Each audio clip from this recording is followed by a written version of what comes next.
Hi everyone, it's Mrs. Warner. We're going to do some angle of elevation and angle of depression today. Word problems with trig. I know everybody's excited for those. I took a shower today too. This is exciting. Okay, so first we have our angle of elevation. That's where the person would be looking up the observer, their line of sight, and the horizontal. So this is the angle of elevation right there. Angle of depression would be when you would be looking down at an object with your line of sight and the horizontal. Angle of depression is actually on the outside of the triangle, but because the two horizontal lines are parallel, you can think of angle of depression and elevation as the same exact angle. That comes from the alternate interior angles. If two parallel lines are cut by a transversal, alternate interior angles are congruent, if you remember your geometry from last year. So really, depression and elevation are exactly the same angle. I like to keep them usually down on the bottom of the right triangle. Okay, so let's look at our first example. John wants to measure the height of a tree. He walks exactly 100 feet from the base of the tree and looks up. The angle from the ground to the top of the tree is 33 degrees. And how tall is the tree? So whenever we're doing one of these word problems, it's best to just draw yourself a right triangle right off the bat. You don't have to get elaborate on your picture. John is going to walk 100 feet from the base of the tree. So we're going to assume John is over here and this is our tree. So he's going to walk 100 feet away. And he's going to look up. The angle from the ground to the top of the tree is 33 degrees. So this angle is 33, and we want to know how tall the tree is. So that's going to be our x. And now we just simply have a problem like we had last week where we're going to use our tangent. So this is going to be the tan of 33 is going to equal x over 100. And I'm going to solve that by putting it over 1 and cross multiplying, where x is going to equal 100 times the tan of 33. We did a ton of these problems last week. And then I end up solving, and I got x is around 64.9 for my answer. I'm going to round it to the nearest tenth because it's an actual measurement. It's a height. If it was an angle, I'd round it to the nearest degree. Let's look at our next example. In our next example, I'm just going to draw a right triangle again because I know I'm going to need one. I'm going to put my right angle there. The building is 50 feet high, so I'm going to put 50 feet on the height. And at a distance away from the building, the observer notices the angle of elevation is 41 degrees. It says, how far is the observer from the base of the building? So now my x is actually down here. I'm looking for his distance from the building.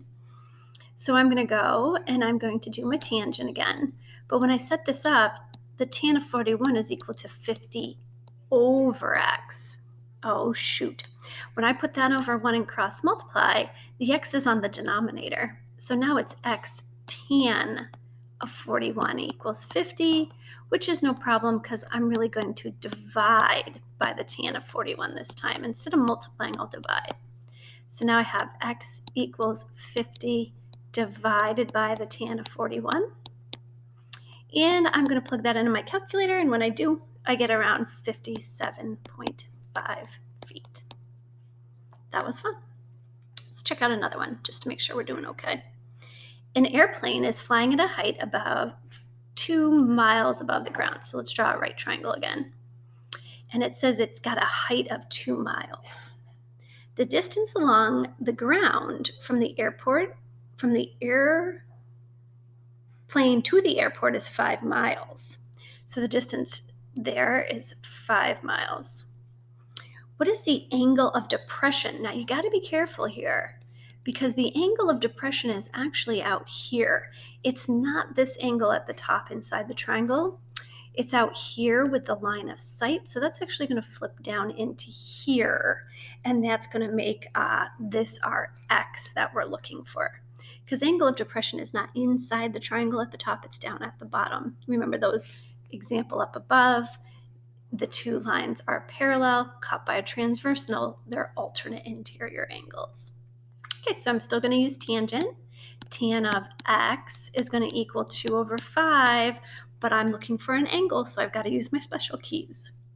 So I'm going to go tan to to the -1 of 2 divided by 5 is going to give me x. And when I type that in, I got to hit the second or the shift key, and I get tan is around 22, rounded to the nearest whole degree.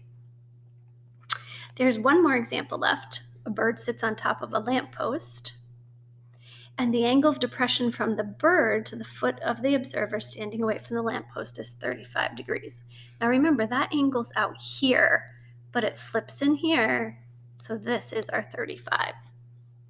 The distance from the bird to the observer is 25 meters.